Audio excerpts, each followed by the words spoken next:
You are in love, but not with them. You are in love with the version of them that exists only in your mind. This is not romance. This is architecture. You are building a person who does not exist. Right now you are wearing filters, not the Instagram kind, the kind your Saki installed years ago. They smooth out the rough edges. They fill in the gaps. They turn red flags into aesthetic choices. Like looking through frosted glass. You see the shape, you assume the details. You feel it, don't you?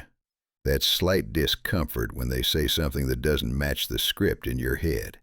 You ignore it. You rewrite the scene. You tell yourself they didn't mean it that way. Your gut sends a signal. Your heart overrides it. And it feels safer this way. The fantasy is controllable. The real person? Unknown territory. Here's why this week is different. February 11th through 13th. The stars call it a Neptune fog. I call it a system vulnerability. Neptune governs Pisces. It is the planet of illusion, of dissolving boundaries. And right now, it is at maximum strength. Your filters are thicker than ever. Which means, if there was ever a time you would mistake a mirage for an oasis, it is now. The danger is not that you will fall in love with the wrong person. The danger is that you will fall in love with a ghost, a projection, a rough draft of a human being that you are editing in real time. And when reality finally crashes through, and it will, you won't just lose them, you will lose the dream. And that grief cuts deeper than any breakup. So let me ask you something, and answer honestly, because I already know. Who are you actually looking at when you look at them? You are looking at a blueprint, not them. The person standing in front of you is just the canvas. You are painting over them with your own unmet needs, the traits you wish you had, the love you never received, the father who didn't see you, the mother who couldn't hold space. This is not romance. This is psychology. Jung called it the anima, or animus, the internal image of the perfect other, the feminine ideal if you are masculine, the masculine ideal if you are feminine. It lives in your unconscious, and the moment you meet someone who even remotely resembles it, your psyche projects the entire film onto them. You fall in love with your own soul, reflected back. Pisces, you are especially vulnerable to this. You are the boundary dissolver, the last sign of the zodiac. You feel where others end and you begin. And you don't. You merge. You absorb. You complete the incomplete data. When you meet someone, you don't just see them. You see their potential. The person they could be, the story you could write together, the life you could build if they just shifted a little. But potential is not reality, and you are in love with a rough draft. Here's how it plays out. They cancel plans last minute. You think they're just overwhelmed. They need support. They avoid deep conversations. You tell yourself they need time to feel safe. They pull away when you get close. You rationalize. They've been hurt before. You are not seeing them. You are seeing your own explanation system, your own narrative engine running overtime. Here's the test. Write down 3 things you love about them. Now ask yourself, are these things you have actually observed repeatedly in reality?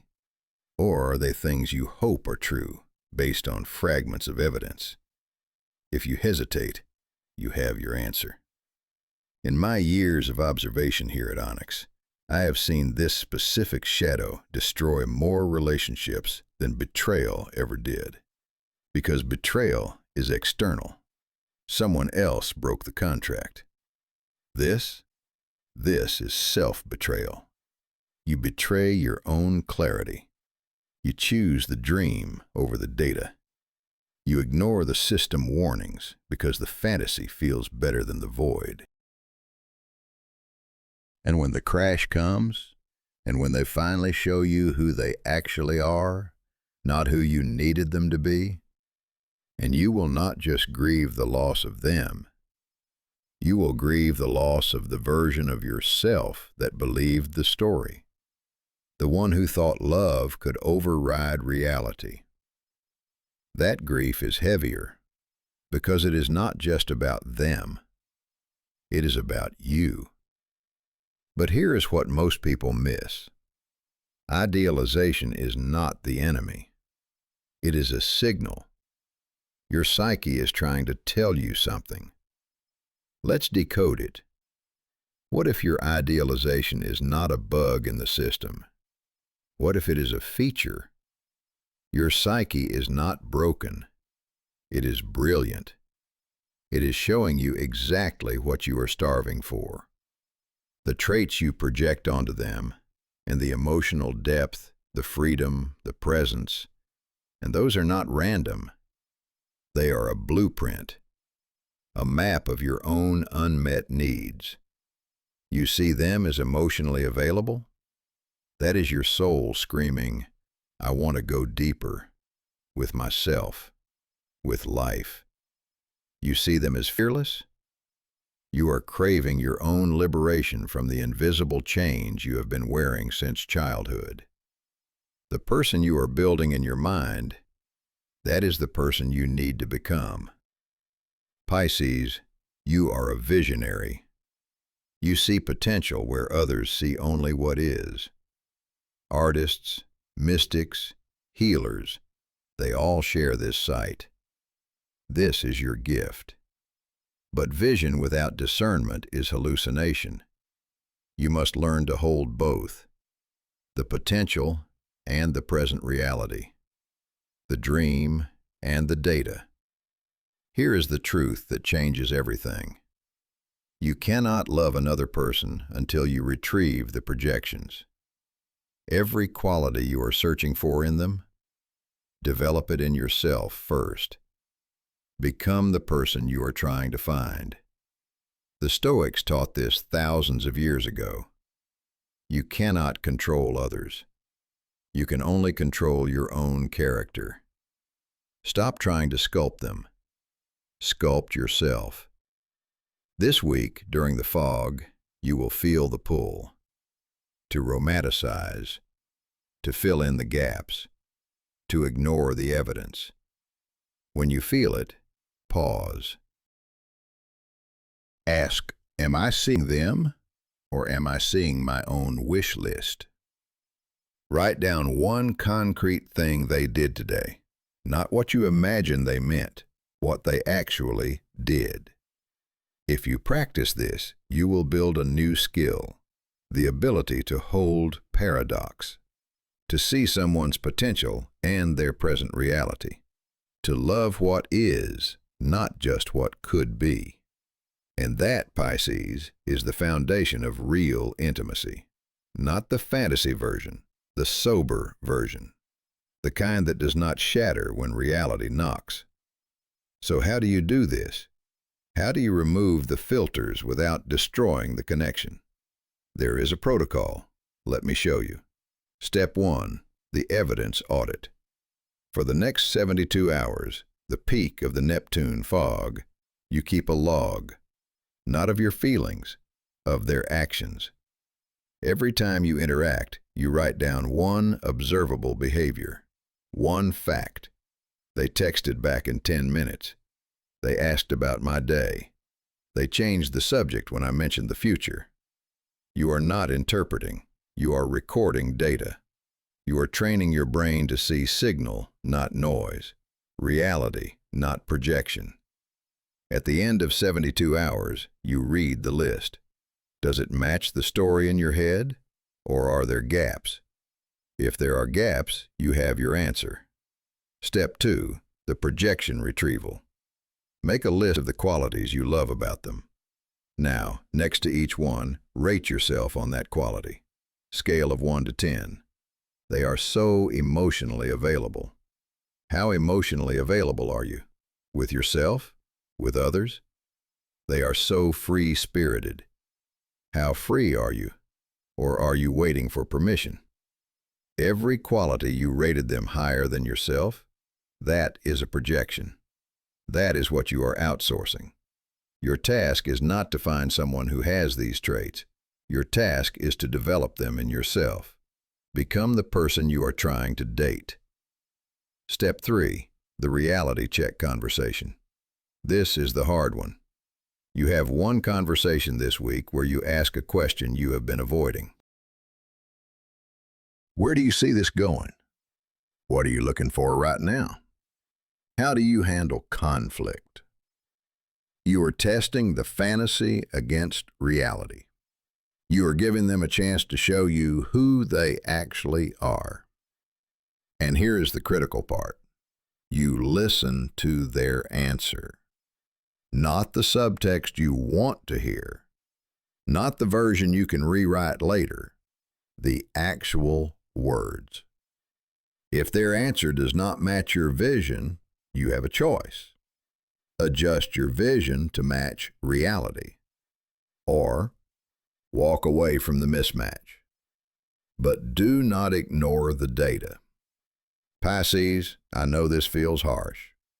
You are wired for empathy, for seeing the best. This protocol will feel cold. But clarity is not cruelty. It is kindness to yourself and to them. You cannot build a real relationship on a foundation of fantasy.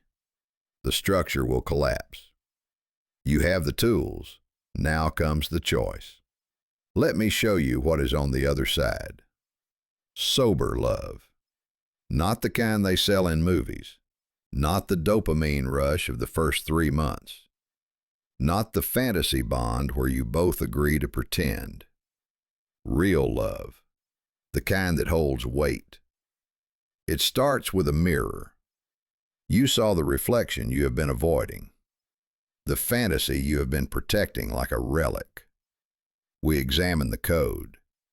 Projection. The anima Jung warned about. The unmet needs you are outsourcing to another person because it feels easier than doing the work yourself. We found the gift, your visionary sight, and we learned to aim it inward first. And then, the protocol. The steps to see clearly without destroying the connection. Now you stand at a choice. 2 paths. Path 1, you can put the rose-colored glasses back on. You can return to the fantasy. It will feel comfortable, familiar, safe. But you know how this story ends. The crash, the disillusionment, the grief of losing someone who never existed in the first place.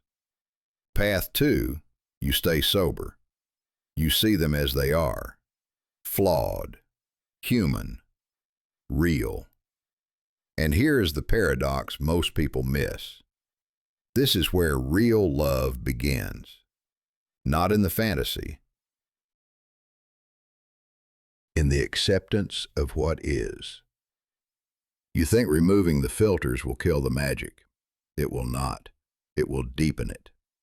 Because sober love is not about perfection. It is about presence.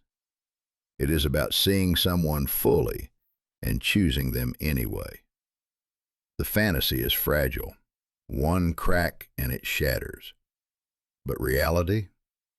Reality can hold weight. It can hold conflict. It can hold growth. The sirens sang beautiful lies. Odysseus tied himself to the mast and survived. You can hear the song and still steer the ship. This week, February 11th to 13th, the fog is thick. You will feel the pull, the temptation to slip back into the dream. When it happens, and it will, remember the protocol. Evidence, projection retrieval, reality check. You have the tools. Use them. This is not the end of the work. Clarity is not a destination. It is a practice. Next week, we go deeper. We will examine what happens after you remove the filters. How to build intimacy on truth, not fantasy. But that conversation requires you to do this work first, to see clearly, to choose reality. You are not alone in this. The fog is real. The pull is real. But so is your capacity for clarity. I see you, Pisces. I see the dreamer and the realist fighting inside you. Choose the realist, just for this week. See what happens.